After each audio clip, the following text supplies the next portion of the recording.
draft season. A main event team on FFPC, $2,000 entry team. Grand prize of $1 million. I'm looking for that $1 million top prize. Main event season is in full swing.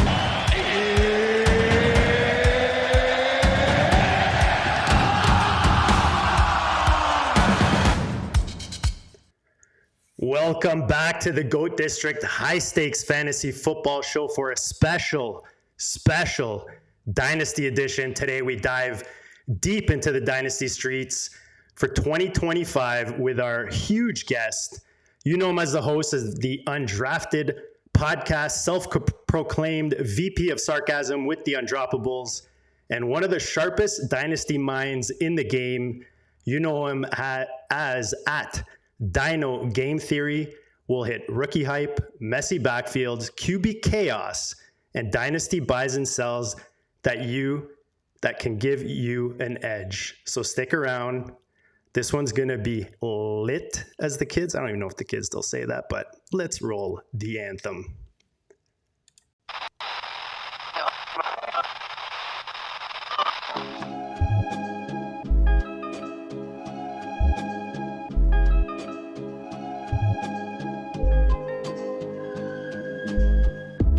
District, you know the Pope listens. Dynasty, our religion, for the blokes missing. On all of these trades, on all of these plays, on all of these grades. By the end of the day, y'all getting played. So, what you gonna do next? Try to fill up that flex? Send the homie a text? That trash offer's the best? You try to make it complex, then they text you back. Now all of a sudden, they don't make any sense.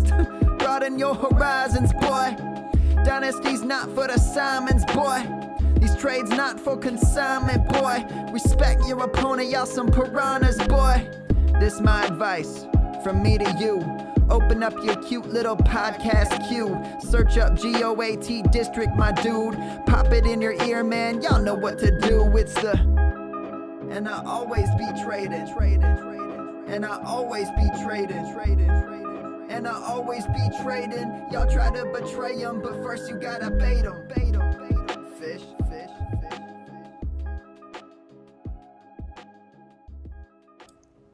What is up, Fantasyland? We're back in the district for a monster special Monday afternoon episode. I got my boy Dan Williamson. You know him as the overhype sleeper who just couldn't squeeze that E in at the end of his handle.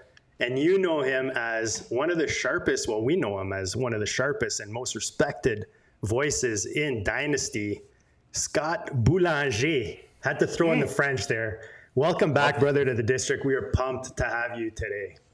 Thanks, man. Yeah, that was awesome. I love dropping the French pronunciation. You know, I know that's the only word I know in French, so it's great.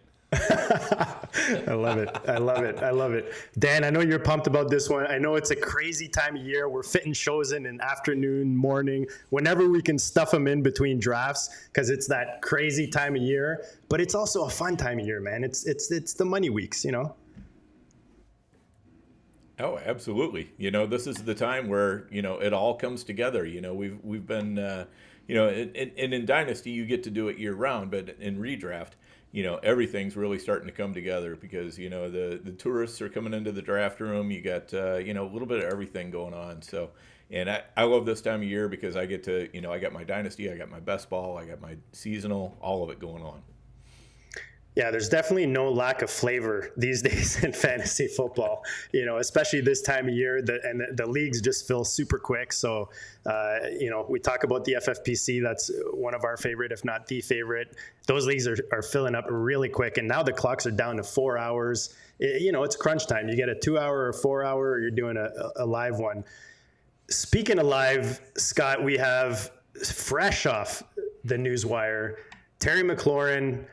I mean, the extension is the word. We don't have details specifically. I've heard whispers of like a 3-year, 96 mil. What does that do for his dynasty ADP? And how are you playing him at ADP? How does it affect, you know, that ripple effect, whether it's Jane Daniels or any of those other pieces in that offense for you? Well, I think if ever you were going to sell, now's a good sell window, that's for sure. You know, anytime there's that hype, you know, generally there's a little spike in value. So I think, you know, there was uncertainty where there was uncertainty, there now isn't. You know, I've got Terry McLaurin in a few spots where, I think if you have him on a competitive team, he makes sense. If not, I don't really understand why you would want to roster Terry McLaurin on a non-competitive team. So sell window for those non-competitors, and I guess you just hold and stick with them if you're, got a chance at a title. Dan, what does it do for you? I know, it's kind of that thing where all off season, we know something's going to happen. We think we know what's going to happen. We think it's priced in. I know in redraft, he's going about the 5th round. McLaurin is the last time I saw him go. And then dynasty wise, if you're looking at Mojo, around the 8th round for the Triflex format. How does that change, if anything, for you? How much do you think his ADP will move up now that the news is becoming official? I mean, I think it'll move up slightly, but for most people, I think this was kind of the expected result. So I think the sharper dynasty players already kind of had it priced in their heads. But you might find those out there with paper hands who are willing to sell before, but that window is pretty well slammed shut. So, as Scott said, if you do need to sell them and you hadn't done it yet, now is probably as good a time as any. I'm curious, Scott, when we're looking at Washington, it's hard not to talk about the running backs these days before we kind of dive a bit deeper into Dynasty here. Are you on the JCM hype? Is he someone you're drafting prior to this whole hype, especially with Brian Robinson now gone to the 49ers? How are you playing that backfield? I was going to say you're kind of spoiling your opening question a little bit because maybe that was my answer. But that's okay. That's all right. I think the JCM hype is probably at its peak. On the last couple of shows I did last week, even before Brian Robinson was gone, we sort of assumed he would be gone. There was just too much smoke, and as Trav always says, where there's smoke, you got to get high. So we were looking at that already. Yeah, thank you, Travis Seal, everybody. But we were looking at JCM, and he was fetching second-round picks pretty consistently in most leagues. If you pulled some data from a lot of the 12-team Superflex leagues that most of us play in, and I saw some stuff where he was attached to stuff getting firsts. So he was how much more could he possibly be worth than a second-round pick, right? Than a 27 or 26 second. Not very much. So I think the steam is about as high as I would be willing to pay for sure. I'm not paying a second at this particular point. So he could be valuable, but it sounds to me like Eckler might be the value there because of pass catching. Yeah, and I think Eckler being there kind of caps his upside because we saw Brian Robinson, as much as he was the quote-unquote RB1 in Washington, he still wasn't that high ADP-wise. Dan, does it change anything for you? That's right. How are you approaching this whole, I almost said Redskins there, the Commanders' backfield now that we have a bit of movement in the league? I mean, this is the greatest sell window you'll have ever for JCM probably, because the thing is this does not look like it's going to be, him running the backfield. I think Eckler is going to be involved. I think Rodriguez is going to be involved, and you just got to, what happens if JCM is, basically the guy who's running between the 20s and they got Eckler, getting all those high value passing work. And then you've got Rodriguez down at the goal line. What the hell is even left for JCM? So, it's like right now, could his value go higher? Yeah, it could. But, considering what you probably paid for him, cash out. Yeah. Even the comment in the chat is the sort of the secondary thought is, okay, well, hopium. What if he does this, And it's true. No, it's true, though. What if he does do it, right? And so, of course, he could go out there and get 18 carries, 120 yards, 2 touchdowns. You're like, dude, he's the man. And it's certainly possible. And that doesn't mean that he is or isn't the man, but he's right. At that particular point, I was thinking to myself, like, okay, if the upside is that he's just an absolute stud, okay, then you lose the bet selling for a 26 second or whatever. But more of the outcomes are going to be, like you say, committee, a few nice plays, maybe, 7 to 12 carries a game type of thing, maybe some goal line ops, but, nothing too crazy. But there is upside to the second round pick. We can't deny that. Yeah, definitely. Sorry, go ahead, Dan. Yeah, I was just going to say, the one thing we say in investing, and it's also very true in the dynasty streets, pigs get fat, hogs get slaughtered. So, if you're always trying to get the very, very peakest of peak values, a lot of times you're going to miss your window. So it's, when you got that window wide open, it's definitely worth just, kind of wave them around, see what you can get. And if you find a price you're happy with, go for it. I should know better. He's still a 7th round running back. So, I mean, we looked at some of the historical comps, Chris Carson, players like that are the upside case in general if you kind of just look at some of the comps. But, anything is possible. Should know better, Scott, than to let Dan slide in ahead of me because he likes to steal my thunder every once in a while. But, that's where I was going. In the stock market, I am a trader. And, you never feel bad or never regret selling for a profit. And B, usually if you try to time the bottom or the top, as much as you think you're an awesome trader, you usually get burned.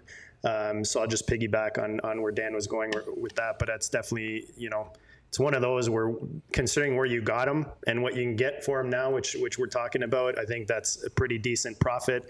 Dan, it's a good thing he's not in that free look game on the Thursday night, because those FFPC live drafts on Friday would be reminiscent of Kareem Hunt going off for KC. I don't know if you remember that. Literally the next day he was going, I think, ahead of Zeke at the time, or he was like a top 3 pick after that huge blow-up game. CEH, I think, went 101 one year, didn't he? CEH? Yep. Yes, he did. Yeah, that was those were wild times when I was out in Vegas doing those drafts, and all of a sudden it's like, CEH is basically a top 3 pick, and like, where did this come from? So the ones who did the best were the ones who were managed to exercise some restraint there. Yeah. Yes. Those shiny toys, they get us in fantasy for sure. Speaking of shiny toys and possibly being a boat, let's talk rookie receivers. I was curious to get your thoughts on this, Scott. Looking at buyer fades, last year you could say we kind of got burned when you look at the Odunzes. Worthy didn't really pop till the end of the year.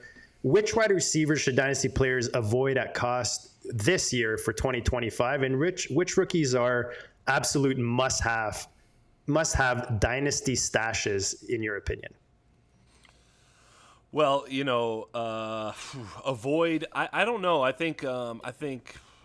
Boy, I don't even know if I have a really good avoid. I think Trey Harris is starting to get a little bit scary for me. Pass volume, Keenan Allen's presence, KLS1 being there, playing well. Obviously Ladd ain't going anywhere. Run-centric offense. So Trey is getting a little bit nervous. Now, if we're talking 2025 this year, really it's Ibuka's the only guy I love, and Ibuka's the look, he's been kind of my wide receiver 1. I think the take I had all off season was that he was in the Tet Hunter tier, and because I could get him so much cheaper, I basically almost got 0 Tet and Hunter because I would just trade back to either get Travion Henderson or Ibuka, and I would get Travion or Ibuka plus a lot. There were cases I basically got for the pick that I traded away Tet, I would get Ibuka plus a first. That sounds crazy now, but you were seeing Ibuka go around the 1-2 turn, sometimes into the early second in Superflex drafts. I think if you were to redraft right now, he may oftentimes be the wide receiver 1 selected. The steam has gotten there. People were worried about aging veterans on that team blocking him out.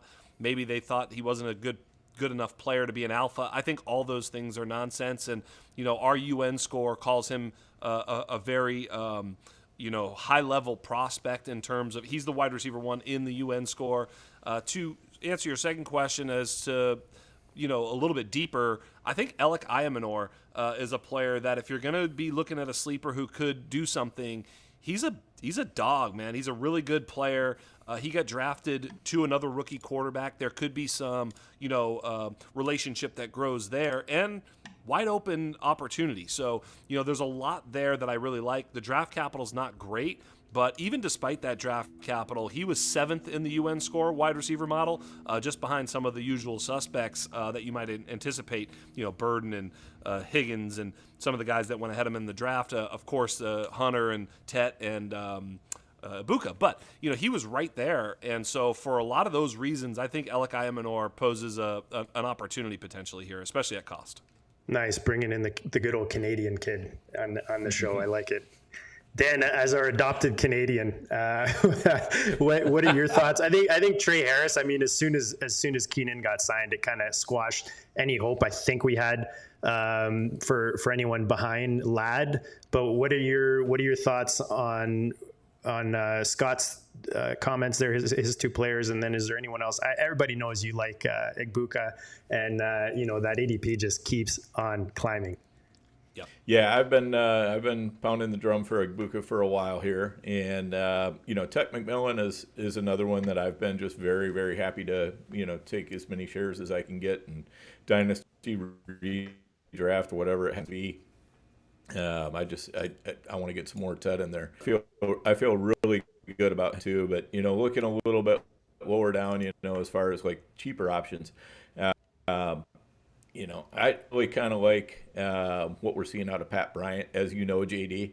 I don't know that he's going to be, firing right out of the gates or anything like that, but I think he's in in an offense that's going to suit him well, and depending on how all this shakes out, I mean, he's kind of got Franklin sitting in front of him. But on the other hand, I'm not sure if Franklin is really that much of a barrier if Pat Bryant does as well as I think he can do. So I think Pat Bryant kind of fits the type of receiver that Sean Payton wants to use in that role a little bit more than Tony Franklin. Yeah, Dan, you'll be happy to know Bryant. He's definitely my most owned player in the Big Gorilla. One of my most owned players, period. I was on with the 1st and 15 guys last week for the listener league, and I actually completely forgot that they asked me about Bryant because I picked him with my last pick. That Vele got shipped out of Denver. So I mean, a lot of opportunity there in ascending offense, especially with the quarterback. Matthew Golden getting some pretty decent hype in Green Bay, and they're still looking for that true wide receiver number one target for Love. So does he come in and take that? And I think Jalen Royals is worth mentioning. Just we talked about it, Dan, with Chad Schroeder in our last episode. Just the uncertainty around Rashid Rice, and as much as we think he's got his hearing, he's going to be the first 4 weeks. That's not a for sure, right? You guys talked about it on the Fantasy Empire. So I think that Jalen Royals is a guy I like having on my bench just in case we get the opportunity to slip him in. Talk was that he was basically coming in as a clone of Rashid Rice. So you think that he could maybe slide in as long as he's up to par with regards to what they're doing over there in Kansas City. So let's go tight ends here. Obviously we play tight end premium has become, I would say, pretty much the norm. I know it is on the FFPC, but I think most of my other leagues are pretty much tight end preems.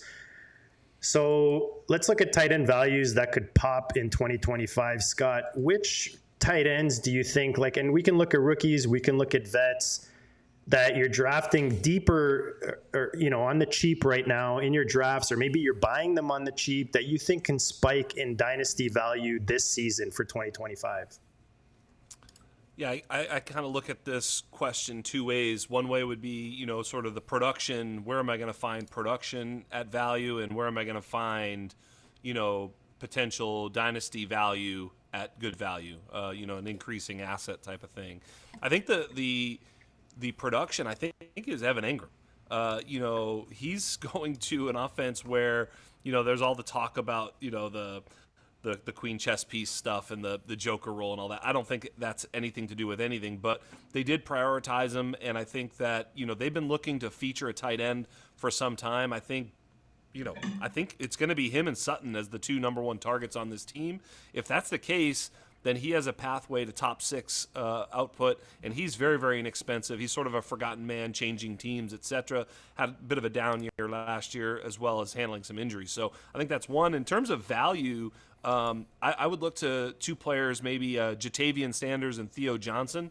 Coming off year 2, could grow from there. I do happen to also be a huge Harold Fannin fan. I can't let this question go by without saying that was the guy I was drafting in almost every single draft And it's a simple equation with Harold Fannin.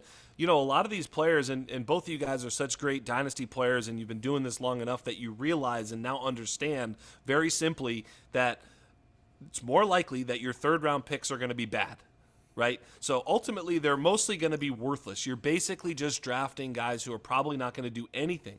So why are you taking a mid-level guy who might do a little something? Might as well swing for the fences and take a guy that, if he's good, like in other words, if Harold Fannin is good, he's great. He's not just going to be good. He's going to be great. So, you know, the Harold Fannin experience right now, and the word coming out of Cleveland is that he's, you know, he rested with the starters. They're talking about using him in different roles, getting him downfield screens, lining him up all over the place. I'm like, geez Louise. I mean, this is almost like music to my ears. We'll have to see if it comes to fruition. But the way they're talking is that Harold Fannin might be the steal of the third round in our rookie drafts. Yeah, Dan, I mean, Theo Johnson, definitely one of my favorites. Fannin definitely getting a lot of hype. He's all over the board, you know, like Scott mentioned. Who's someone else that you like right now in Dynasty that you think can pop, whether it's value or production? Yeah, so I'm going to go with one of the obvious answers that I've been beating the drum for all offseason. That's Mason Taylor, who has a very good chance to end up second on the Jets in targets. You know, now that's probably going to be a smaller pie than what we would like it to be, but you know, I think that he's got a really, really good chance at value, and you know, he was not one of the tight ends that everybody was on in the pre-draft process. So, you know, he was kind of mentioned more in passing than anything else, and those are the kind of guys that really, you know, to me, I'm kind of aiming for them because they come as a little bit cheaper.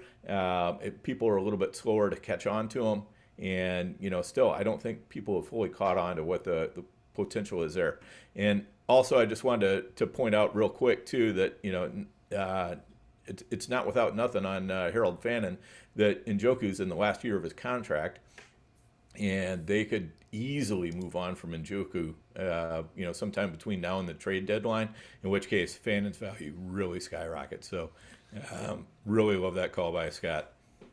By the way, Dan, I would say just a couple quick things. Number one, your call of Pat Bryant, again, I mentioned the UN score. He's actually right behind Alec Ayamanor, so I'm going to give you some props on that one. That's actually an interesting call right there, but then I'm going to come and shatter your Mason Taylor against the rocks. I mean, this guy's profile has nothing to do with anything that's ever resembled fantasy production. If he comes out and produces for fantasy, he will be an outlier of generations. I mean, he was like 10 yards per catch in college, never really made big plays. You know, mostly in line. I think they view him a little bit more as a blocking option than a pass catching threat. So I was out. I have zero shares, zero cares of Mason Taylor. I'm sure he'll be a good football player. And I think you're right, though. The one thing I will say is that there's not much blocking him in terms of opportunity. So you are right there. Boy, in Dynasty, I'd be more open to him and potentially in a redraft setting, but in Dynasty, I just don't think the upside is there enough. And in my experience, and maybe you guys saw something different, but in my experience, he was the first tight end taken after the big two. It was always Loveland and Warren, and then somewhere along the line, late second, early third, it would be Mason Taylor, and that was my sign, my signal in rookie drafts to get ready to take Ferguson, Arroyo, and Fannin, and I would just like, you know, it was perfect because I knew the tight ends weren't going to, you know, sometimes one of those guys would go first, but almost every time it was like Mason Taylor. I was like, perfect. Let someone else do that, and I'll just slide in and take these other guys. Yeah, I should say I kind of regard him as a, you know, one of those turn and burn guys where you want to catch That's that possible. early opportunity and then, you know, turn, you know, because I don't think, as far, you know, I'm right with you as far as long term, you know, I don't see him being the, you know, the second target on the Jets in 2026 or 2027 or 2028 or anything like that. So it is kind of a 1 year opportunity type thing, but, you know, I like to grab guys like that I think can have a quick appreciation and value. Immediate and return. I can go ahead and, yep, exactly. Yeah, that part I'm with you 1,000%. Yeah, and I mean we saw Justin Fields lean on Komet when he was in Chicago. So like you said, not much there. Josh Reynolds, kind of getting the next biggest hype, I guess, in that offense. So very narrow target tree, and I mean it's hard, Dan, for us to talk tight ends without me bringing up my favorite guy, Hunter Henry. He's been top 15 in 6 of his last 7 seasons, and even top 10 in 3 of those seasons. So I mean he's got.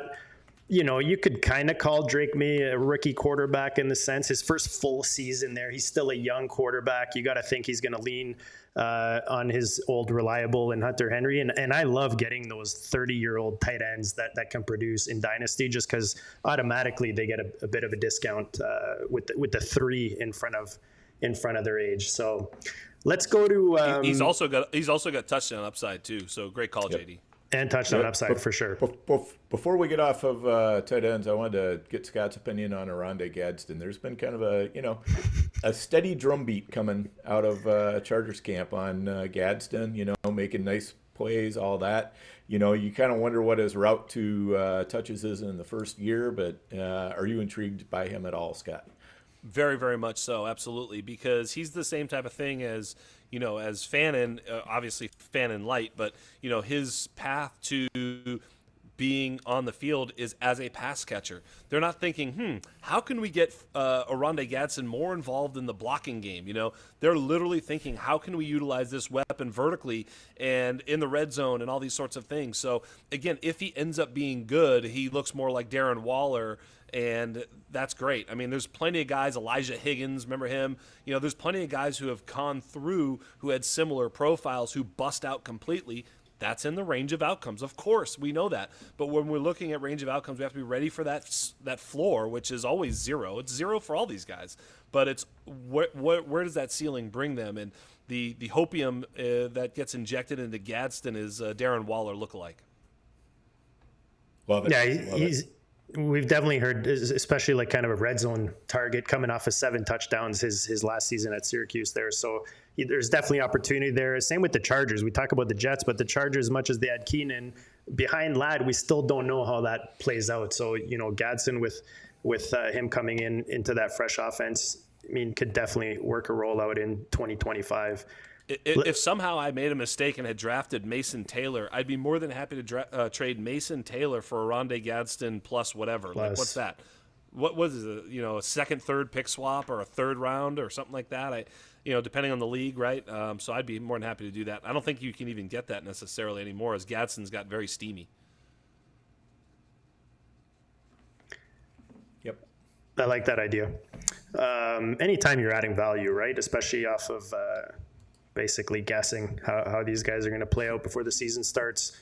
Let's go to the running back situation. We talked about one situation, one backfield in Washington, Brian Robinson being the piece that left that offense and joined the 49ers. Scott, how are you playing the RB room in San Francisco? CMC obviously coming off of those injuries last year. Seems like he's healthy this year. But they also bring in Brian Robinson. So is there something we don't know? Garendo dealing with injuries, James dealing with injuries. How are you playing this 49ers backfield right now? Well, I can tell you for sure I was a little bit triggered by the Brian Robinson trade on a couple of occasions. I play a little bit of hero RB, I light RB in Dynasty, right? I like to get carried by quarterback and wide receiver and sort of put it together at running back here and there. And I had a couple of Brian Robinson RB2 slots that were like, it's fine. Let me, Brian Robinson will take me home at the RB2 with a strong team. And then he just goes and becomes a backup. I think he's got almost 0 value there unless it has a handcuff. I mean, yeah, he's going to get a few carries here and there, but this is the CMC show. I think it really hurts Garendo. I think Garendo actually could even play ahead of Brian Robinson. I mean, that's not out of the cards at all, so it could be just bad for Brian Robinson. But it makes that a little murky, whereas that was kind of clean, wasn't it? We kind of knew CMC, Garendo, boom, I'm healthy. If he gets hurt, I'm just going to pop Garendo in there. But now you can't really even play it that way. What do you got to go make a trade for Brian Robinson and figure it out from there? So it makes the handcuff very, very messy. But I still think CMC, this almost does nothing to CMC. As a matter of fact, if it makes CMC any cheaper, he's probably worth the buy. Yeah, definitely killed my Garendo bags, Dan. So would you take your Brian Robinson and go see the CMC owner and say, hey, don't you want to buy your guys back Yes. up? Like, is that the move? Yeah, and I have done that in a couple leagues. They weren't interested, but also great for cutdowns. So They never are interested. They're never interested. no, never. But yeah, it's gone from Garendo to Horrendo, basically. Good one. Killing me. Yeah, yep. But I mean, man, Kyle Shanahan throwing a guy with a bum shoulder out there on special teams. Come on, what is going on there? I mean, that is just like, you're asking for the guy to get hurt, and sure enough, it happens. So, I'm kind of with you, Scott. I think Garendo, if he's healthy, is probably, if he's splitting time with Brian Robinson and CMC is out, I'd rather have the Garendo half of that equation. I think so too. I think he's the explosive side. Although I think if you had to play someone, week 2 and they're all healthy, Brian Robinson in an emergency start, might get in the end zone or something like that. Yeah, that's right. Yeah, I agree with all that. Definitely. So we talked a bit about the Chargers.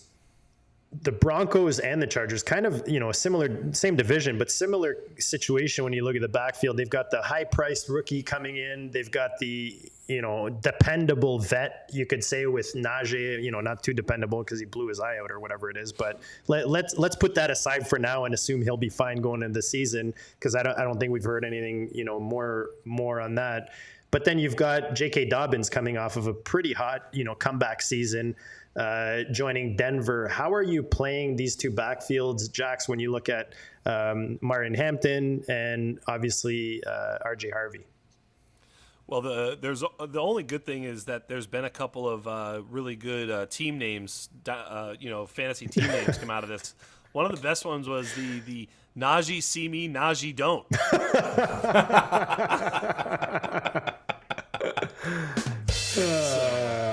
That's fun. Yes, we're keeping an eye on the situation here. Here we go. That's so good. An eye for an eye. That's good. So yeah. So Najee, I'm not sure exactly what the hell is going on with it. Do you guys honestly do you have an update on that? I mean, my general take is that this just accelerates Omarion. I think the take was the sort of down the middle take before Najee got hurt was Najee's going to be the sort of veteran to start the season. Omarion will work his way in and eventually overtake him because he's better, younger, more explosive. I think now it's like, well, Najee's out of here, so we're giving it all to Omarion. He's sort of earning it now in the preseason and camp and the whole thing, and he's just going to be fast line to taking over that backfield as the alpha. Really, that's the way I play that one. And then, I mean, if you don't like fun, you don't like RJ Harvey, I don't know what else you're doing in life if you don't want to draft RJ Harvey all the time. I mean, this guy's just so much fun.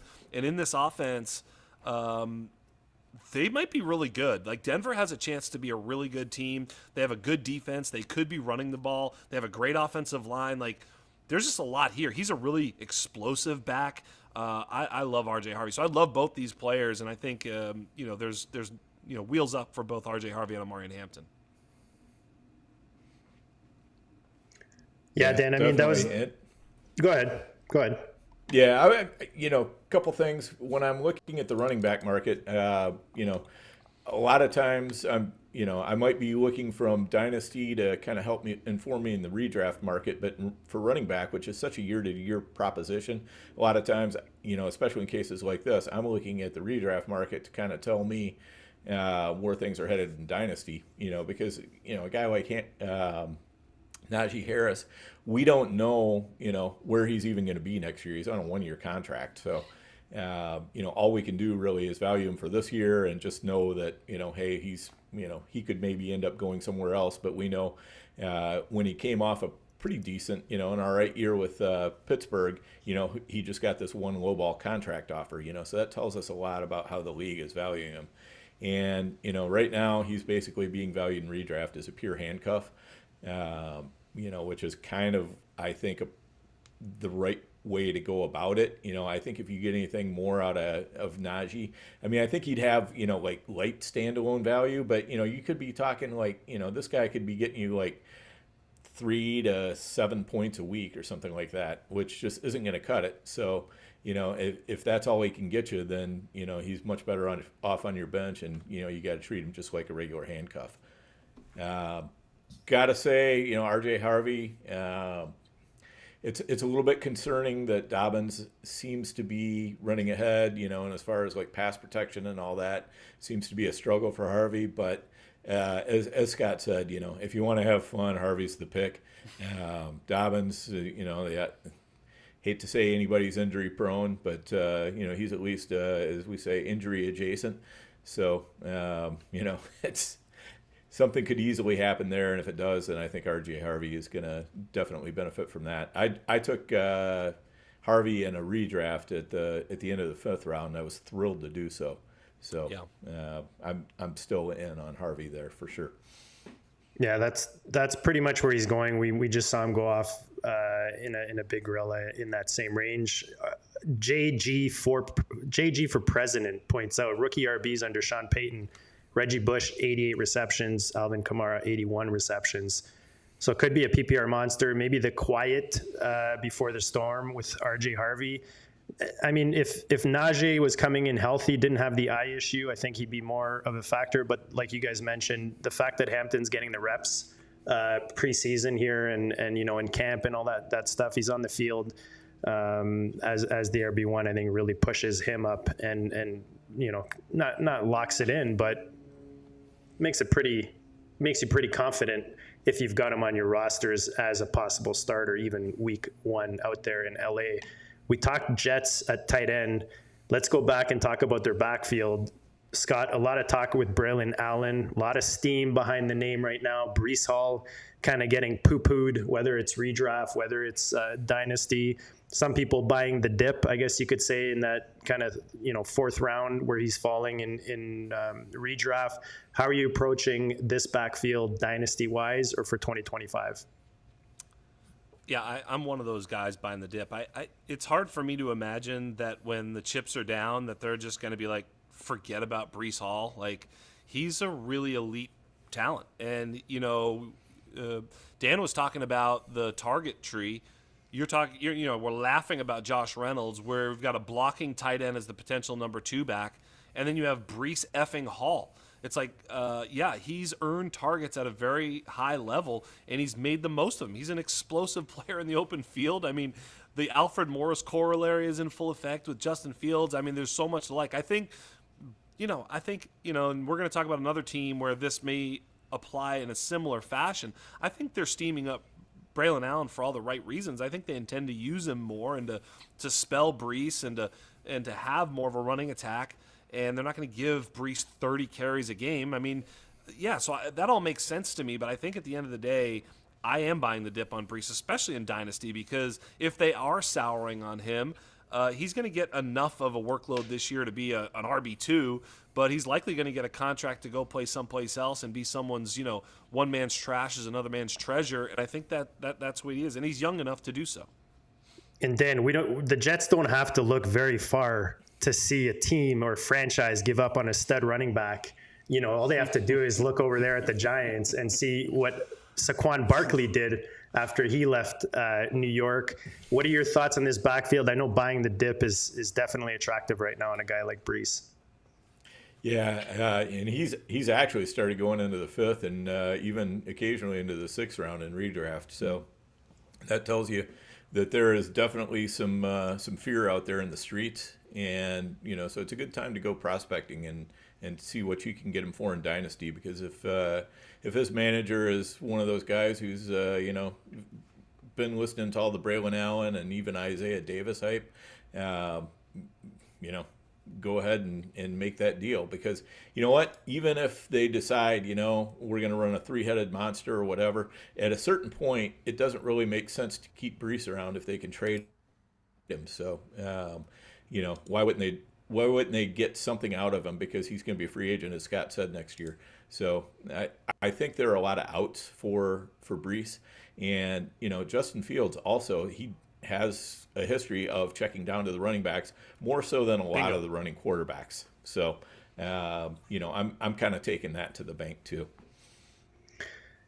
We're going to come back right after this and talk Cowboys and Jaguars backfields and get Scott and Dan's takes on those situations. But first, a word from our friends at the FFPC.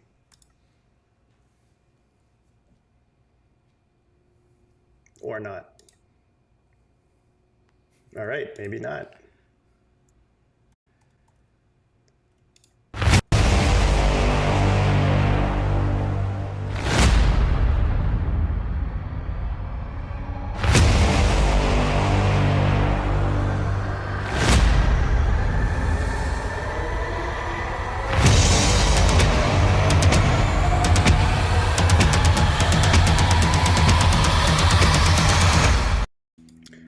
So right now in Dallas, I mean, it's all offseason. The talk's been who's going to be the running back. You've got Javonte there, who hasn't thrilled many, in fantasy, whether it was in Denver, dealing with his injuries and never really hitting kind of that stride that we expected him. You've got, those sleeper picks like the Maffas. You've got the Miles Sanders, and then, of course, Jaden Blue, who I believe right now is dealing with an injury last time I checked. But Scott, how are you approaching this Cowboys backfield?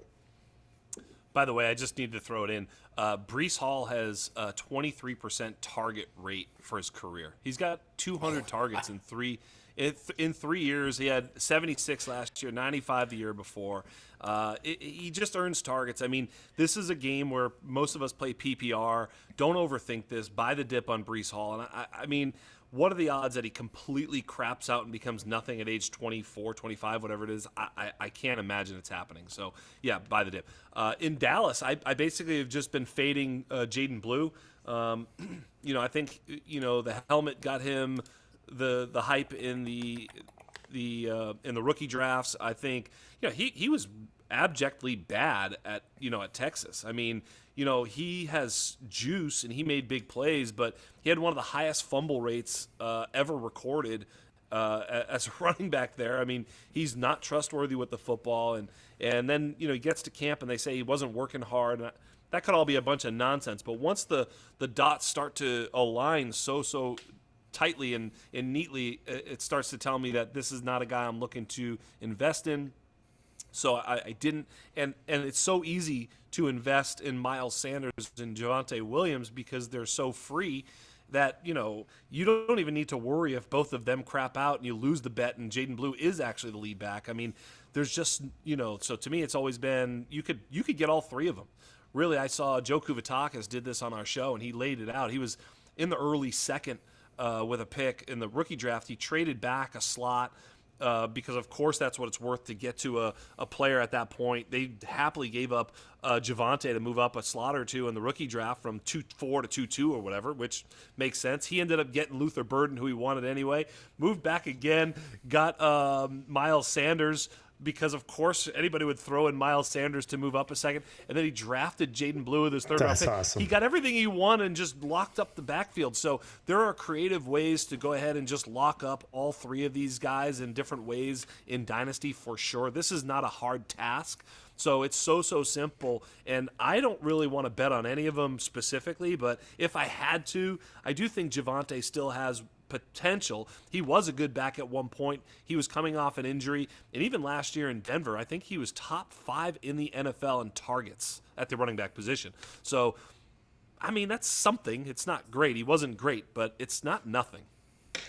Dan, if you're in the 12 spot in the redraft right now, you might be able to lock up Javonte and Jaden going at the 9-10 turn. How are you playing this backfield right now with Jaden Blue getting a bit of hype out there in social media land? Yeah, I mean, I just don't love this backfield very much at all. So, for the most part, what's still in the back of my head is that the lead running back for the Cowboys still might not be on the team right now. As we go through cutdowns today and, the usual jostling that goes on over the last, week before the season starts, things can happen here.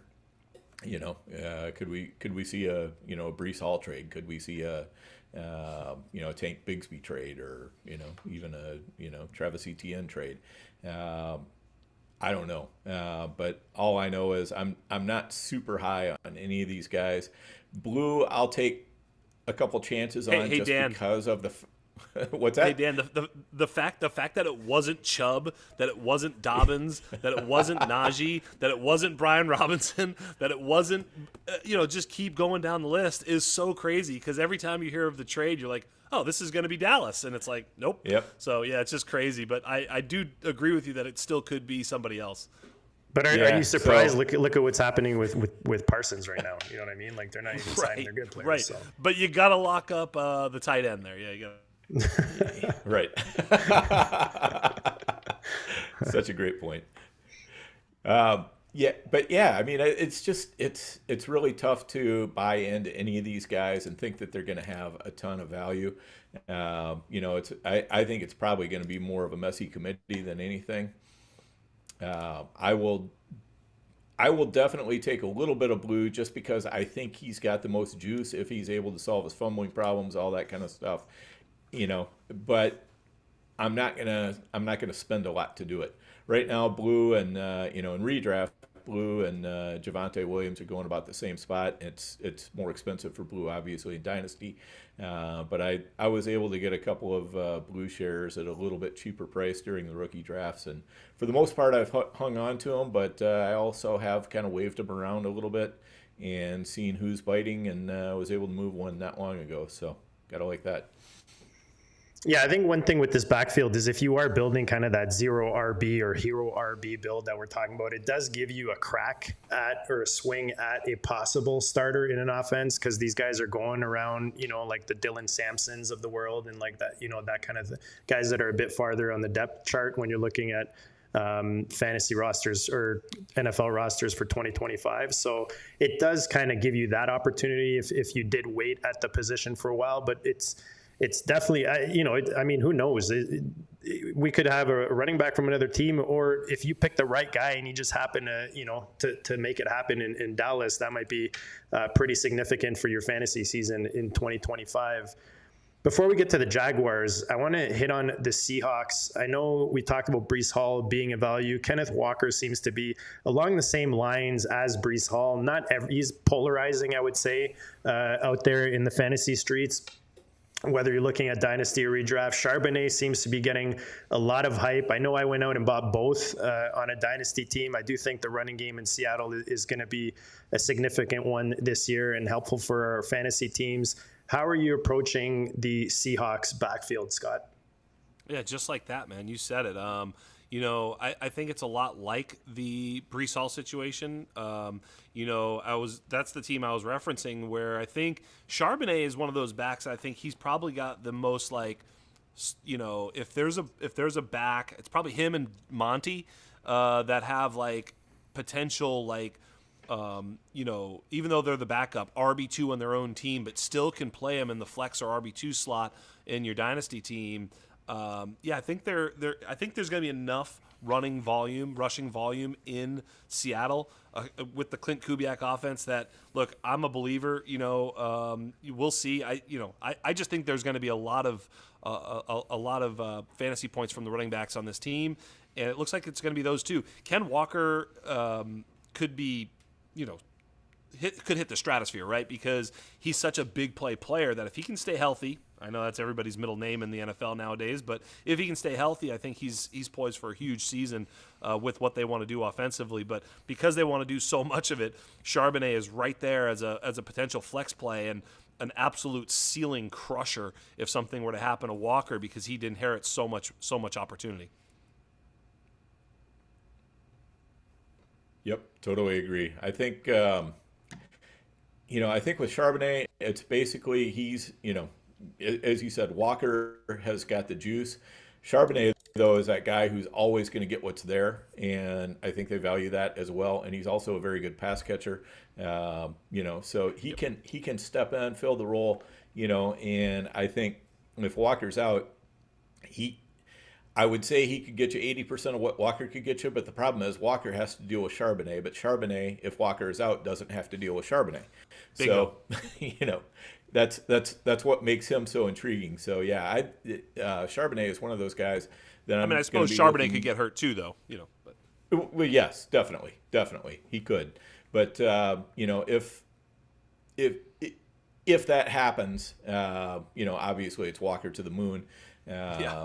But it seems like one of them has proven a little bit more likely to be injured than the other. But for sure, I'm looking sure. I'm looking to add some Charbonnet where I can before the season starts. Still. Yeah, I've got some teams where literally Charbonnet is penciled in as my RB2 on Dynasty. Again, I play so much like that it's like, yeah, let's see what you can do. And yeah, I mean, 10 points from nowhere sounds good to me. Yeah, 10 to 15 in your RB2 slot, especially if you're stacked at other positions, is actually what you're looking for, in that kind of hero RB build that you're talking about. The last backfield we're going to talk about here, another one that's been a topic of discussion, is in Jacksonville. They've got, obviously, Liam Cohn coming in as the head coach from Tampa. They drafted Tootin as their rookie running back. They've got Travis Etienne there. And then you've got Tanks Bigsby, who are some fantasy players' favorites as the guy out there in Jacksonville. How do you sit on this Jaguars backfield, Scott?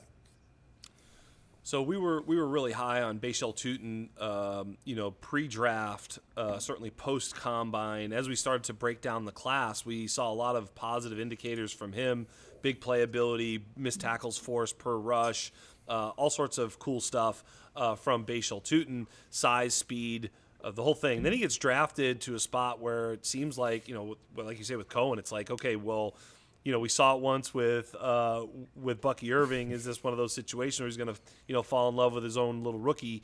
But I'm playing it that I think Bigsby is more of a 1-2 first and second down sort of thumper. He has very, very little pass game upside. Almost, what do you have, like 4 targets last year? Something stupid, hardly anything. And then you look at, Bashal, and the criticism of Bashal Tootin has been, ball security and, decision making and some of the things that really just keep you off the field in the NFL.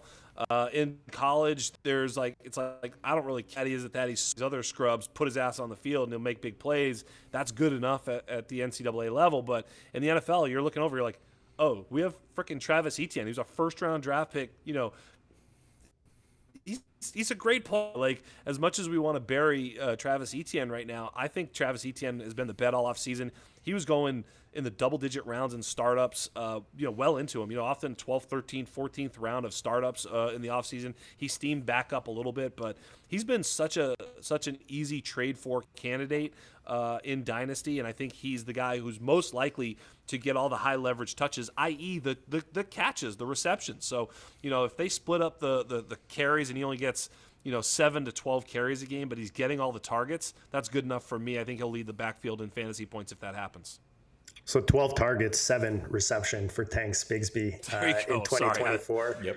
I kind of play. I'm not a Bigsby guy. Like I just feel. I know he had a couple big games last year, but I just feel like he didn't.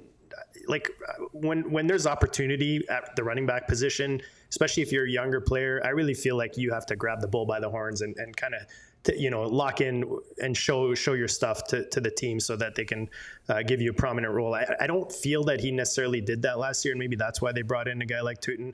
Travis Etienne, for me, if I need someone, Dan, like in the first half of the season to start me off, he's a guy I really like at value. He's at a good price. But I think Tootin, especially, the more people talk about Bigsby, that value is kind of nice, right? I know we've got Tootin on some of our dynasty builds that we grabbed in these rookie drafts. How are you sitting these days when it comes to the Jaguars backfield? I am a huge Tootin fan. I'll start off with that. I really liked what I saw out of him in the pre-draft process, and kind of as I was, ranking the rookies before they went anywhere. Disappointing to see him end up in Jacksonville as kind of a part of a 3-headed monster, but I really get the sense that Jacksonville is going to be pushing hard to trade off one of ETN or Bigsby. I think they'd prefer to trade Bigsby, but I think they'll do whatever they need to do. ETN is a free agent next year, and for that reason, as well as what Scott was saying, I'm bullish on ETN. Those are, I would like to get more shares of ETN than what I have, just because of the fact that I know at the end of the year, he's got plenty of outs this year, because if he gets traded, that's a possible out where he could get a lot of value. I think he still could be the most valuable guy in Jacksonville, and next year, all of a sudden, he's a free agent, can pick where to sign, and hopefully come up with a good contract there. So, like the value there, but I mean, I think that Tootin has that profile. The GM, as we all famously know now, was kind of like telling the owner, this is the kind of player that I want to draft if you hire me, and then he goes out and drafts him. And then we have a coach who takes a player who looks something like Tootin last year and turns him into his number one running back, in Bucky Irving. So, we could see the same thing with Tootin. So I'm playing it both ways. I'm playing the ETN angle. I'm playing the Tootin angle. I am not playing the Bigsby angle. I think that's right. We're Tootin for Tootin. So we talked about rookie receivers. I know you brought up Ellick as someone you like. Looking at kind of these deeper rookie receivers, we've had some hype, throughout the season on some of these guys. Like when I look at Torrey Horton, we talked about Pat Bryant so we might not include him in here, but like Isaac Tesla is a name that's come up, and we all saw how Detroit, moved up to grab him in the draft, how much they like him as a local boy. And then the other name I wanted to throw in there was Jalen Knoll. Does anyone out of those three stand out to you, Scott, as someone that you're targeting or someone that you really like at a value right now in those kind of late teen rounds in your dynasty drafts? So I had a phone call coming in. I just clicked it off. So it was Jalen Knoll, and who were the other two? Jalen Knoll, Isaac Tesla, and Torrey Horton. Not Isaac Tesla.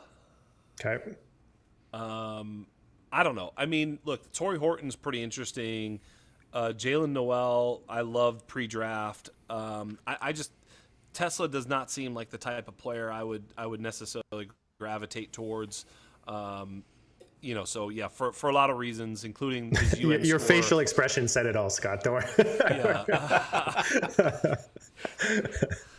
Look, I mentioned it on the underground with the boys. I said, look, this is just a bad bet data wise. Like, analytically, it's like drawn to a 2-outer, in poker. You might hit, but I would just stay away from that type of profile. I like guys who earn targets at the college level. Horton was amazing until he got hurt. I think, had he not gotten hurt and Trey Harris not gotten hurt, both those players would have had a much different sort of situation coming into the draft. Jalen Noel, I'll take Torrey Horton there, although I think Jalen Noel does project more of a volume slot, which could be more useful in PPR, whereas Torrey Horton probably has a bigger opportunity to actually get on the field, make big plays right away. I think he's going to be really good right away. I just don't know how much volume that'll bring because of the presence of JSN, Cooper Kupp, and the running game.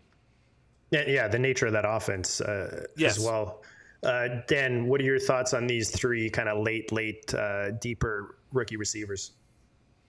Yeah, Noel is, I think he's interesting, but he's, his path is going to involve something happening to Kurt. I don't know that he's going We're losing Dan. to be able to. So it's. Oh, no, it's me. I was wondering if it was me or Dan. You're good. We got I'm him here. back. He's back. You're back, Dan. Okay. I think it was me. So, Christian Kirk has a hard time staying healthy. I think that's Noel's easiest path to relevance this year. Next year, I think, he could definitely do something. Interestingly, I just this morning waved Tesla around on the one team where I had him on a dynasty team, and I was just asking for a 3rd-round pick, given all the hype, everything else. So far, out of 11 teams that I offered him to, 9 have said no. So, yeah, yeah, and that's about what I expected. Yeah. But hey, you got to start somewhere, and I'm not going to start with asking for a 4th. Given all the hype, I figured let's send him out there for make the offer for a 3rd, see if anybody bites. If they don't, I'll go back around the horn again. Because I'm not going to be able to hold him on my team. A lot of times. So, a lot of times what I'll do is just offer the 3-4 pick swap. I mean, I'm so famous now for this pick swap situation. Anybody's worth a pick swap. I mean, just move me up. I mean, If you think about it, when you're on the clock, if you were in, at the 4.08 and you could move to the 3.09 and you had to give up Tesla, it would be like, of course I would do, so you know what I mean? Like, these are such obvious deals when you're on the clock in a rookie draft that you would smash, but yet now you're like, well, I don't know if I want to do the swap. I kind of just want to, it's like, of course you want to do the swap. Yes, just move your shit up in line. It's like cutting line at the next rookie draft. You're like, here's that's the way I look at it in my mind. Yep. It's like, yeah, you get a free pass to cut line by just giving up on Isaac Tesla. Who cares, Yes, exactly. And he's not going to make my final roster at cutdowns anyway, so not an FFPC, right? Exactly. Yeah, of course. Yeah, so he's I got to get something for him, and hopefully. But even in a 35, 40-man roster league where it's like, still, when is he going to be a starter on a 12-by-11? Like, I don't know, maybe, but if so, he's going to be a replaceable starter, not necessarily. I mean, yes, it's possible. 0.1% he turns out to be some sort of crazy, but that's so unlikely that it's worth the jumping in front. Definition roster clogger. Bingo. Yes. Right there. So if you can move them, and that's kind of all I was trying to get out of this is I see these guys getting a bit of hype, especially this time of year, and maybe it is cut down. So you start looking deeper down your roster and you're like, oh, this guy might hit, if I drop him and then he hits, I don't want to regret it. But that's kind of what I was looking for. Let's go to the quarterback position. As you guys saw in the thumbnail, I've got one of Scott's favorite rookie quarterbacks this year in Jackson Dart. Had to throw him on there with like the red Bitcoin eyes and the laser eyes, Smart. the sparks. But in all seriousness, why don't you let the listeners know, what do you love about Jackson Dart? He goes into a situation where, they brought in Russell, obviously, to be the starter in New York. How quickly do you think he becomes fantasy relevant this year? And how are you approaching this New York Giants, like as a whole, apart from the quarterback, off of, kind of what your feeling is? Well, first of all, I think that this journey with me and Jackson Dart has been amazing because last offseason, last sort of like his junior year, like I was like, this guy might be a good quarterback. And, I just started to follow him, and I'm like, why is he not good? Nobody could really give me a straight answer. I've been in on Jackson Dart the whole way. We have a little bit of a quarterback model unreleased. Jay Wood, who does an amazing job with me at the Undroppables, put him right next to Bo Nix and Patrick Mahomes in his quarterback model. Well, the model put him there. He didn't put him there. But that's where he ended up, right in that ballpark. And I was like, damn, the Bo Nix thing is like so good. And the sort of the Patrick Mahomes, while certainly had a lot of a lot more prolific performance, he's similar too. So I was like, man, I love this Jackson Dart. Then everybody was saying he's going to be a 3rd-round pick in the rookie draft. I mean, I think he's inevitable is basically where I'm going with this. I think that the fortunes of the New York Giants is going to turn around, and it's going to turn around on Jackson Dart's shoulders. I think he's a real, legit NFL quarterback. He has that thing that Bo Nix has, which is when he escapes forward. That's how they trained him up at Ole Miss too. It's like if it's not there, you don't scramble out and back. You scramble straight ahead and take what you got, and those runs tend to be pretty fruitful. Bo Nix was doing that with great efficiency last year. Drake May was doing that very same thing. I think he's going to be a top 12 quarterback at this time next year in Dynasty. So I've made a number of trades for him. I think he'll be starting sooner rather than later. When you see that type of electric play, it's very, very difficult for the fans, for the media, for the coaches, for the other players to not want to see him in there and I think when Russell Wilson plays a very vanilla missionary sex style of football.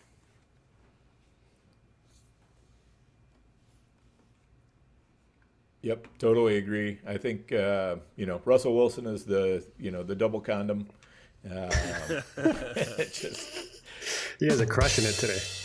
Yeah, he does nothing to get you excited whatsoever. And with that coaching staff being on the hot seat, their best way forward is to have a rookie quarterback who's showing some promise, and kind of going to the owner and saying, you know what, you probably want to keep us around, instead of changing up everything on this promising looking rookie quarterback. We're starting to get something out of him. Let us keep going for another year. Whereas if you follow Russell Wilson to a 5-6 record or something like that before you make the move, I think at that point, the owner has already made up his mind. Do you guys want to hear the trades I made? Yeah, I was going to ask you about it, but I didn't know if you had it if you want to keep it for later. But yeah, go ahead. No, I do have it. I didn't know if I think it's pretty interesting. So I'm in a super flex, obviously, here. Otherwise, I don't really trade for quarterbacks in non-super flex leagues. Hold on, where is it? It was Jackson Dart. Hold on, I got it right here. Let me get it. Okay, so I was pretty solid at wide receiver. I had CeeDee Lamb, Puka Nacua, and A.J. Brown. I took A.J. Brown, JCM, of course, got to sell on the hype, and Ben Sinnott in a tight end premium. So A.J. Brown, Ben Sinnott, Ja'Cory Krosky, Merritt for Jackson Dart and Cortland Sutton. Oh, nice. Yeah, I like that. That felt really good.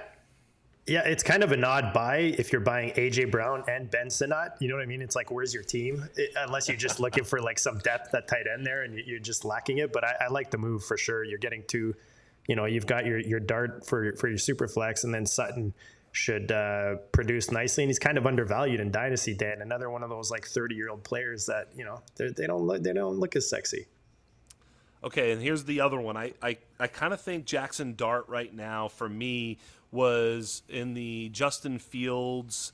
He's back there in value, ahead of Darnold and kind of around Tua. He's around Tua and Fields in Dynasty. That's kind of where I had him during the NFL draft, during the rookie drafts. But given how well he's played, I've kind of moved him up, and I kind of see him as elevating past that sort of middling group, the Jared Goffs and all these guys, right? So I made this trade in a rebuilder where I have Cam Ward and I have J.J. McCarthy, okay? So I have J.J., Cam Ward. I took Trevor Lawrence. I shipped Trevor Lawrence for Jackson Dart and a shot at Christian Watson on a rebuilder. I don't hate that. Not at all. I think it's fine. Yeah. I know people will say that I'm basically giving up the sure thing in Lawrence for Dart, but I also think that there's a possibility that Lawrence could be on some thin ice. Well, I was going to say, is he really a sure thing? You know what I mean? He's not necessarily a sure thing yet, right? That's right. Yeah. So one more tough year and the bottom can fall out on his value for sure. So we're going to talk, we're going to go one more question here talking quarterbacks, and then we've got some breaking news to go along with a question from the audience. Guys, if you have any questions for Scott, make sure you drop them in the chat. You guys have been awesome. Make sure you smash that like button. We always appreciate the support, and make sure you subscribe. We've got John Daigle lined up for tomorrow. We're still narrowing up the time, but it should be an afternoon show. Make sure you're following Dan and I on the X Machine. You see our handles there. On the screen at Overhyped Sleeper, no E on the end, at Draft Room Baller. So we'll drop that. Dan and I are drafting our main event later this week. We'll be doing that pre-recorded, but we'll be dropping that as a show as well. And then, it's that time of year, man. Even next year, we've got some pretty big drafts coming for you on the channel. But let's get one more in here, Scott, talking quarterback. We talked about Cleveland. The Rams are dealing with, obviously Stafford. I mean, it seems like every season is dealing with back issues, but this year maybe a little bit more than usual with the amount of attention it's getting. And then you've got the Colts, who named Daniel Jones as their starting quarterback. With these unsettled QB rooms, how are you approaching some of these offenses? Are they situations that you're avoiding? Do you kind of dive right into it and go pick up some value? Maybe give us some targets if you have any in these offenses based on these, and let us know your thoughts on these quarterback situations. Yeah, I saw, the aforementioned, my partner Joe Kuvatakis make a trade for Anthony Richardson, and he kind of really creatively also then made a trade for Daniel Jones, but that's a story for another day. But I even the Anthony Richardson trade in and of itself, he made a trade. I like just this one deal. It made me start to think. He took Sam Darnold and traded for Anthony Richardson plus Taj Brooks on a team that had Chase Brown, and I was like, it's a obviously Darnold was not a starter for him, so he's looking at him like, okay, I'm never playing Darnold. He's a quarterback 3. I found it interesting because even in a bye week, you're not excited. Look, here's the point. If it's not a bye week, you're never starting Darnold really if you have 2 other good quarterbacks. But if and when Anthony Richardson actually gets in the lineup, which I think is very possible, he elevates himself to a top 10 fantasy play that week. That's true. So he's actually a playable asset in the weeks that he does start, which could be few and far between here forward, but he's still only 23 years old. I think trading for Anthony Richardson is not the craziest thing you could do. I think you could do so on the cheap. I have not sold in the spots I have him, just waiting for some good news, which there has not been any. In terms of the overreaction, I think the overreaction has been that the weapons in Indianapolis were going to be bad with Richardson and great with Daniel Jones. I think they were going to be bad with Richardson and still pretty bad with Daniel Jones, lest we forget that Daniel Jones is not very good. He has not been a tide that lifted a single boat ever in his life. I think that maybe you could say that the close to the line of scrimmage players will benefit, the Josh Downs, Jonathan Taylor, Pittmans, as opposed to, or certainly Tyler Warren, let's not forget him. He's looking really good. But as opposed to the Adonai Mitchell, Alec Pierce players that I think might have had some best ball utilization with Anthony Richardson, which is almost all gone now. So I think the overreaction has been that all of a sudden now the Indianapolis Colts players are like, oh my God, they're so much better now. Maybe a sell on Downs and Pittman or something, because I still don't necessarily believe in Daniel Jones, nor do I believe in Anthony Richardson for those weapons. Yeah, I think that's fair. And to me, Downs is a hard sell, just because of the fact I think Warren is going to be basically taking his lunch money every week. So, they work in the same areas of the field. Downs can't stay healthy anyways. Just not a player I'm really interested in. I've found it curious that in redraft, Downs has basically been going above Pittman pretty much all offseason, and it's just never made much sense to me.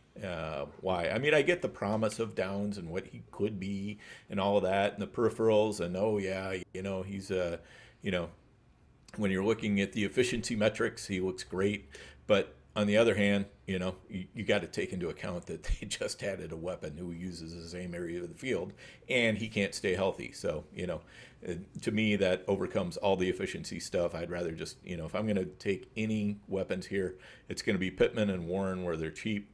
I'm certainly not paying any kind of a premium price for them. Before we go to the last segment here, guys, I like that Darnold AR trade just to add on that, because I have a team where Darnold is behind Drake May and CJ Stroud. It's a triflex on FFPC, and I traded, I don't remember, I think it was like a couple thirds for Darnold or something just to get a third quarterback. And I've been looking at that AR team, and I'm thinking, like, how can I turn Darnold into AR just to get the upside and then add something to it? So that's an interesting one that you throw out there. Breaking news on my watch here.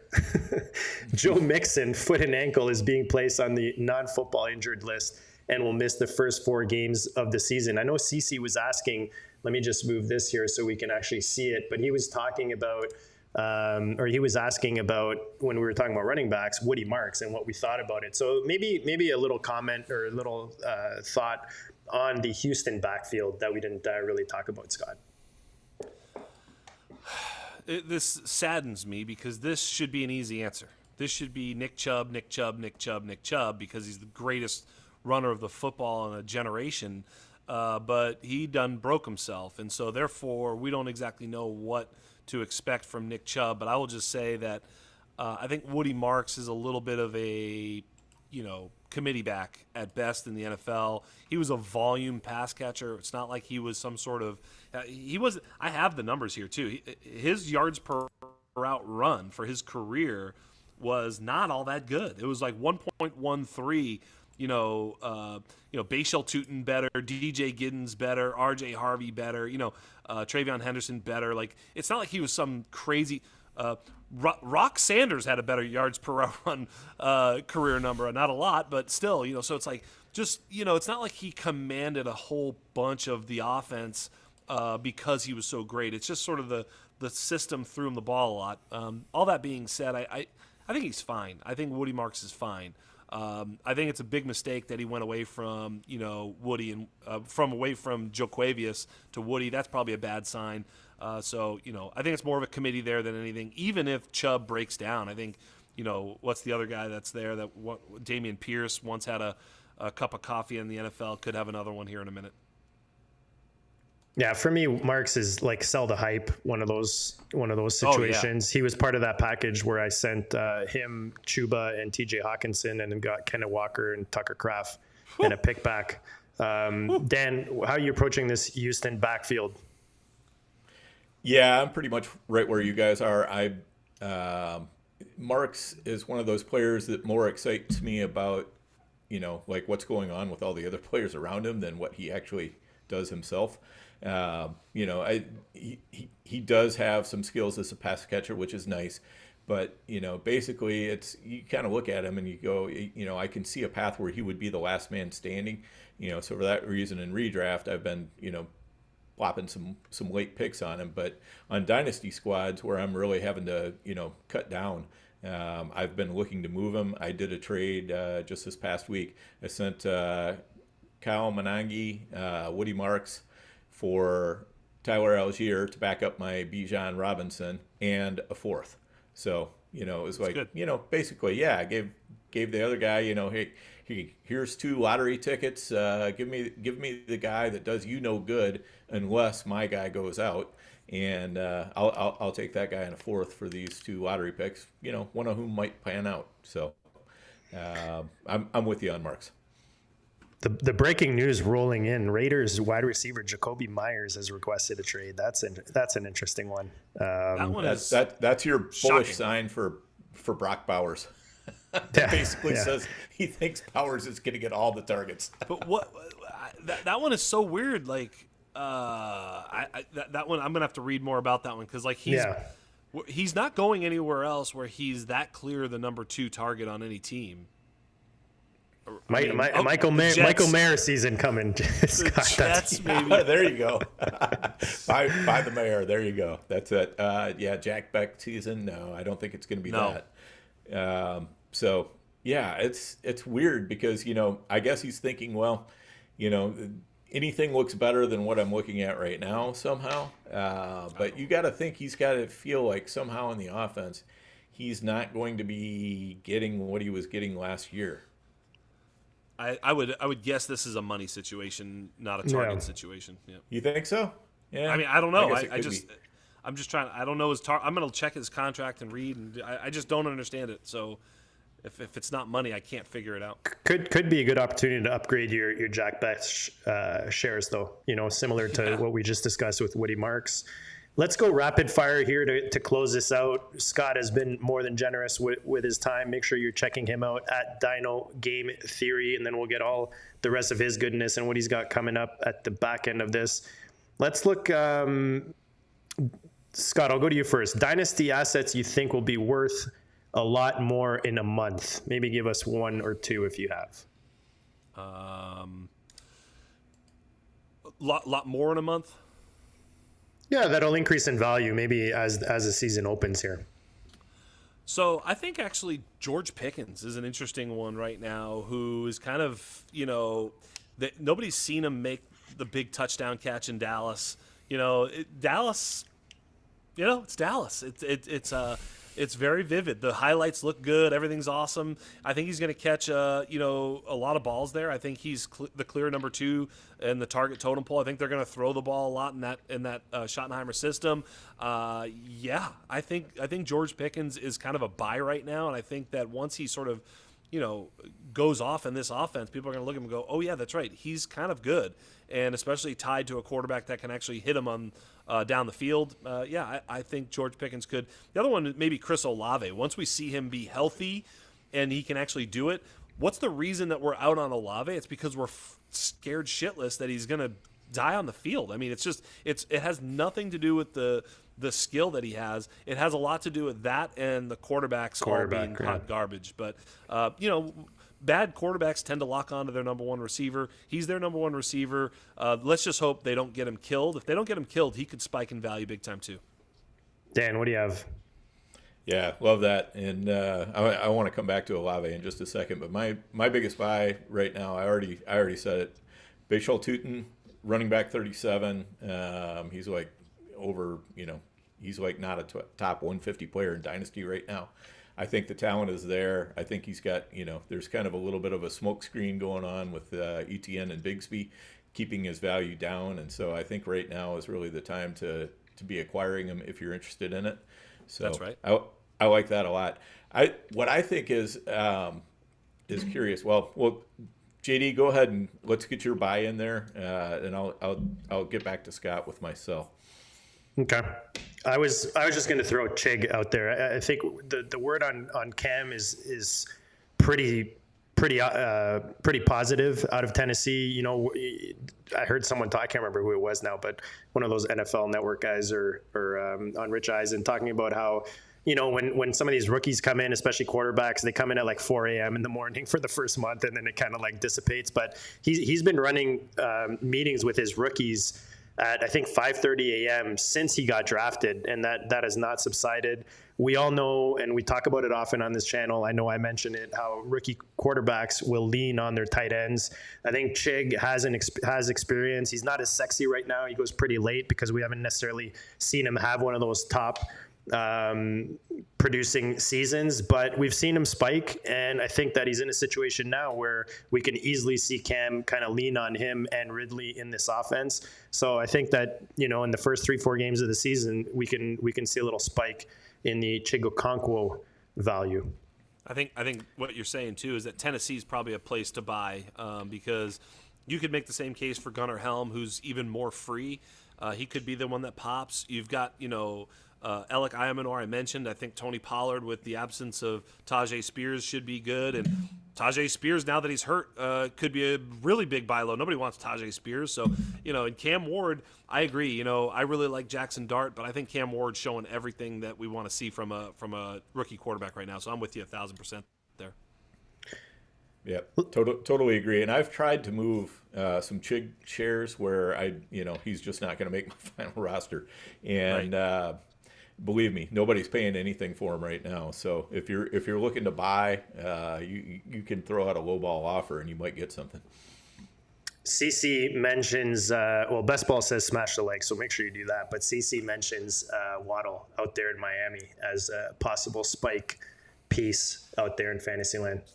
One other thing I would mention is it's not a specific player, but it's I'll give you an example of a player that it could be, like Tyrone Tracy or something. Like there's just going to be running backs that spike, because they, we're making the bet on Javonte, Miles Sanders, and Jaden Blue. Well, if one of them runs away with the job, they're going to spike like fucking crazy. You know what I mean? If all of a sudden Miles Sanders is getting 15 to 20 carries a game and he scores a few touchdowns, you're like, dude, Miles Sanders, let's go. So there's definitely going to be some, running back, backfields that just sort of clear themselves out and show themselves, and it's going to really reset the market big time. So, I would be buying low on any running back that's cheap. Those first 4 weeks of the NFL, always the most volatile, and especially at running back, right? Especially at running back. So it's always a good time to sell high and buy low for sure. Yep. Dan, did you want to add your comments on Olave before we go to the next one? Yeah, well, I'll fold it into my sell. Because one of my sell right now is Garrett Wilson, who's wide receiver 15. He's like 39th overall. But the thing is, everybody's pumping him up. Everybody thinks, he's going to get, a bazillion targets on the Jets, which, I do expect him to be the number one target earner by a wide margin. But you know what? If Garrett Wilson doesn't get it done this season, I think the bottom can drop out of his value real quick, and between him and Olave is going, way, way cheaper. Like if I could sell Garrett Wilson and I could buy Olave plus, whatever, to me, that's the kind of deal that I want to do. I want to, I want to get that cheap Olave share right now. I want to get off of Garrett Wilson just in case that, his value does end up dropping off. I mean, do you think that's crazy, Scott? No, it's funny because I think both ways with Garrett Wilson. I think there's, you talk about his value in terms of like a keep trade cut or where he's at, but I find that a lot of people are sort of agreeing with you that Garrett Wilson is scary. So sometimes there's some. I've thrown out a few offers where, I'm sort of, it's a well, just like your intro says, put a lot of stuff in there to make it confusing. I love that. But I do some of that where there's a lot of pieces going back and forth, and I'm basically taking back the Garrett Wilson side at tremendous value, and people are actually entertaining it. It's not smash, like forget it, get out of here. There's some ways to maybe get Garrett Wilson on your team at far below the stated cost. At that value, I agree that I'm very, very frightened, but because of everybody being frightened, I think there are some buy opportunities. So I both agree with you and disagree with you at the same time, if that makes sense. It's interesting. If there's an undercurrent that says, that his price is actually less than that right now, I think then definitely if you could get that price, that would be, that right. might be the move. Yeah, but I agree at wide receiver 14, forget about it. Yeah. Yeah. CC brings up Bill as someone whose value that could definitely drop in the first little bit of the season here in the first month. And I definitely think that's, we talked about earlier how he's probably a good sell right now if you can sell him, package him in. I know Scott talked about some trades, some trade ideas where he packaged them in and, sold. Again, you're not necessarily selling the top maybe, but you're definitely making a profit. All right, let's do one more here. Deep long shot stash. Can I give my sell? Oh, sorry, man. Yeah, go ahead. No, because I think this is a good one right now. It's Jerry Jeudy. One of the things. Yes, Scott. Thank you. See, I didn't pay him to say this, Dan. Thank you. And the reason it's Jerry Jeudy is not because I think Jerry Jeudy is bad and he's going to regress. It's not at all. Am I hurting Dan's sensibilities right now? Is this? We did a big gorilla draft, and Dan made me take my only Jerry Jeudy share this year. I'm a Tillman guy. You'll thank me. Yeah. Well, anyways, I'll let you get into it. We can talk about it after. I'm not so sure that he's going to be thanking you, and I'm going to lay the case out without getting emotional, without saying that he is good or is not good. What I'm going to tell you is that basically. I'm going to make sure I've got my number right here real quick, but let me do this real quick. Make sure I'm exactly right. Divided by 24. Yeah. So Jerry Jeudy's career target rate is just over 20%. Basically 20% career target rate. Well, Jerry Jeudy went out and had a career year. 142 targets, easily is way above his career best, and 1,200 yards, way above his career best. So he had his absolute career best. You would think, obviously he was earning more targets. He's growing into his role. His target rate last year was 19%. He averaged about 450 to 500. Basically, he went 500, 250 in a shortened season, 450 and 460 routes run. So never topping really 500. He ran 714 routes last year with the Jameis Winston throw it around, awful interceptions, comeback mode situation. There's so little chance that he's going to run that many routes, but yet the fact of the matter is he's a 20% on his routes target earner. That's what he's been. It's literally every single year. So he's going to get 20% unless something really crazy happens one way or the other. Either he gets way better than he's been in his first 5 seasons or he gets way worse. Expect 20% on his routes run. Expect it to be 450 to 500 routes. Expect to be disappointed on Jerry Jeudy. Yeah, I put just to throw it in. Yeah, but I don't know if I Sorry, I'll just throw in that split that I put in there, just showing Jeudy with and without Tillman in the lineup was from 19.5 fantasy points down to 11 fantasy points. I think just everything kind of lined up nicely for Jeudy last year with the injuries in Cleveland with You could do the Jameis split Winston with coming Jameis in. Winston too. Yeah. And it's probably similar with Winston, but I just want to throw that in there. That's something I posted on the X machine. I just feel like things lined up really nicely for him. So I agree that he's a really nice sell right now. Yeah, I mean, I would be more in agreement if his price was really that high, but I don't think it is. I guess I haven't priced him too much recently in Dynasty, but in redraft, when you're going basically at the bottom end of the wide receiver threes, I don't see a problem with that price. I think that, as far as Tillman goes, Tillman's a nice player, but he was a little bit more efficient than what I would normally expect. I expect that to regress somewhat. I do think that Jeudy is the best receiver on the team by a good amount. And Joe Flacco is a relatively professional quarterback who hopefully has not lost it. And if he hasn't lost it, I think him and Jeudy are going to have a really, really nice connection. I think that there is likely to be a lot of receptions.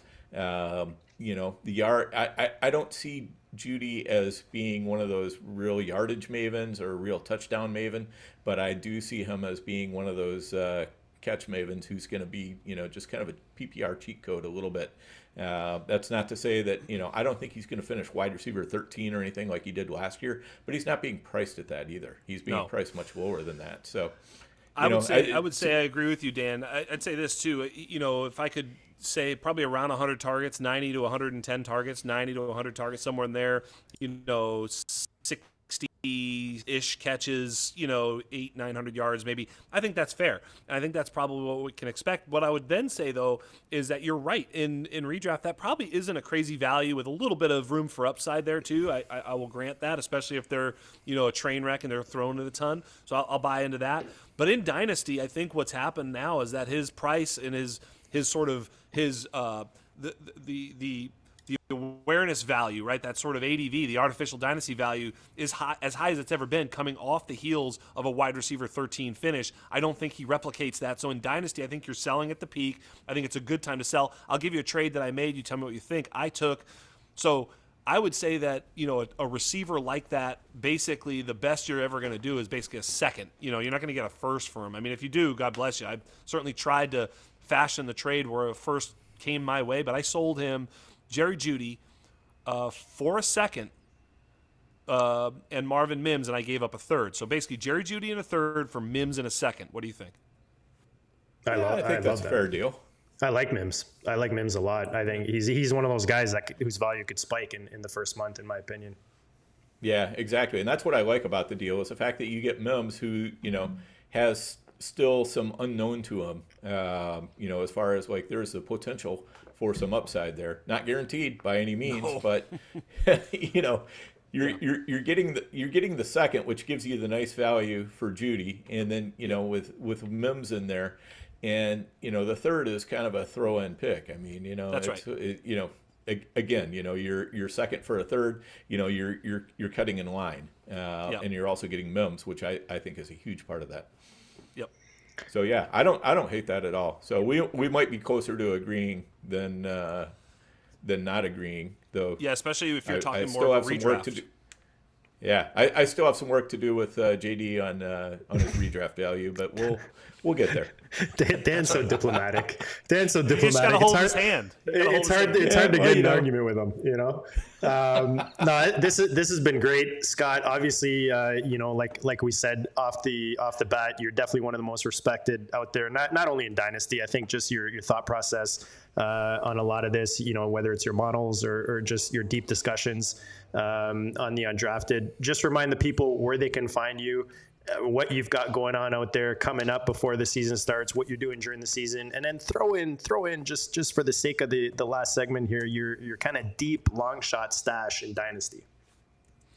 Thank you so much. I appreciate it. Yeah, we're doing lots of stuff. We are at the Undroppables everywhere. So YouTube, Twitter, website, theundroppables.com, the Undroppables, right? I'm at Dino Game Theory on Twitter. What we're doing all sorts of cool stuff. The teams, we've got the Uncovered, which every team is represented by some experts or fans or analysts who basically cover each team. That's fun. I'm on the Underground, and I'm on Undrafted. The Underground's my baby.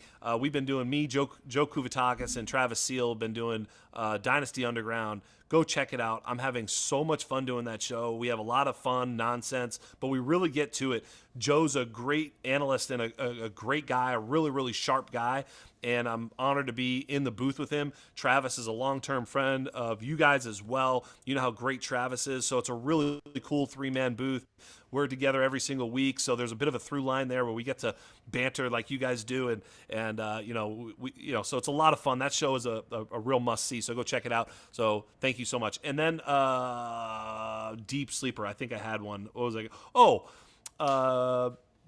Well, I think maybe the Deep Sleeper might have been Alec Imanor too. Another one I got to mention, though, I think that, for the same sort of reasons we talk about Anthony Richardson, I think it's worth we talked about Sam Darnold too, and his, rocky road ahead potentially, and that running offense is Jalen Milroe. Look, if Jalen Milroe were to somehow find his way on the field, he would immediately become a top 12 fantasy quarterback, not a top 12 real life quarterback. Obviously, that's ridiculous. But if for whatever reason he's thrust into action, which they could do, I know they've also got the other another backup quarterback there who'll remain unnamed, Drew Lock. But we're looking at team Jalen Milroe. If he gets on the field, I think he has huge upside. And if he's good, you could have a real top-end dynasty asset for almost nothing right now. So I do recommend a little bit of Jalen Milroe. Nice calls. Good call. Dan, give us your deep dish stash for Dynasty, and let the peeps what you have coming up in your end of the world player profiler, fantasy empire, and so on. There you go. Yeah.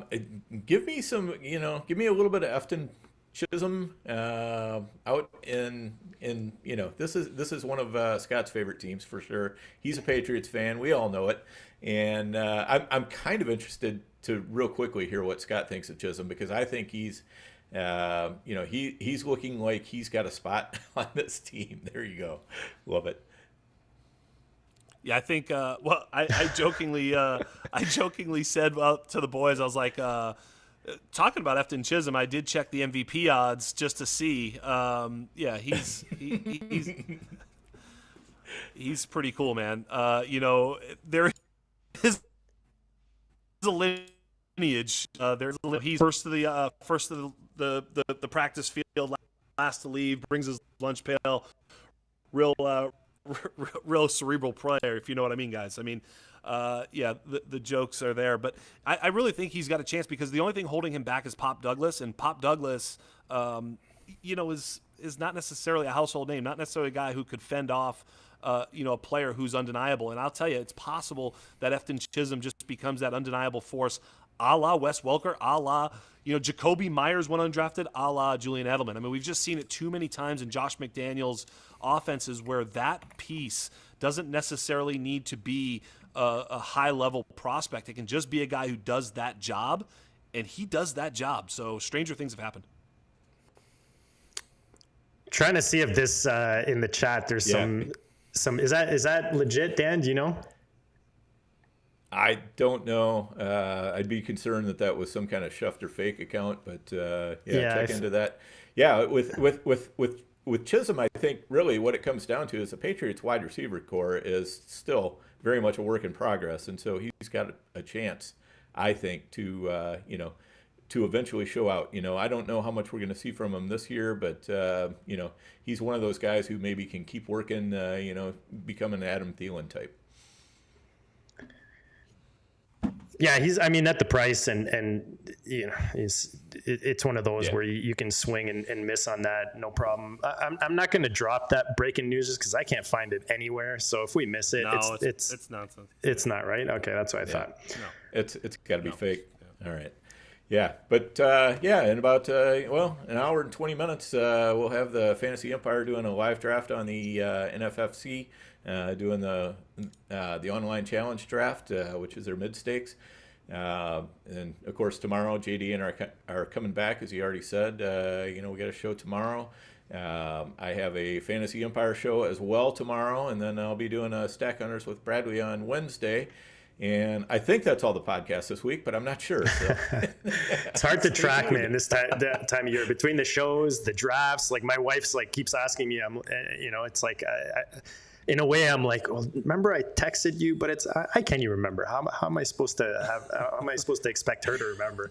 But tomorrow I know we've got John Daigle lined up. We're thinking afternoon because we're trying to make it so that Dan can be on for that one. And then like I said, on Thursday, Dan and I are drafting our main, which we won in last year's main event. So we'll be doing that on Thursday at 4 p.m., but we're not doing it live, just for many reasons. I find whenever we pre-record, there's just more value for you as a listener, as opposed to us just going, oh yeah, I like one, I like two, that kind of thing. So it allows us to speak freely. And then next week, I've already got 2 big buy-in $1,000 line or $1,000 league drafts lined up. Dan and I are doing $1,000 VP league on the FFPC on Tuesday, and then on Thursday, Rob, the Hairy Snowman, myself are doing a bracket entry, which is the $1,000 buy-in on the FFPC. So that'll be on Thursday. Again, those will be pre-recorded, but look out for them. They'll be dropped on the channel as shows for you guys to watch. Make sure you're following Scott at Dino Game Theory, Dan at Overhyped Sleeper, no E on the end. You guys have been awesome. Appreciate you. Make sure you subscribe. Make sure you smash that like, and we'll check you all later.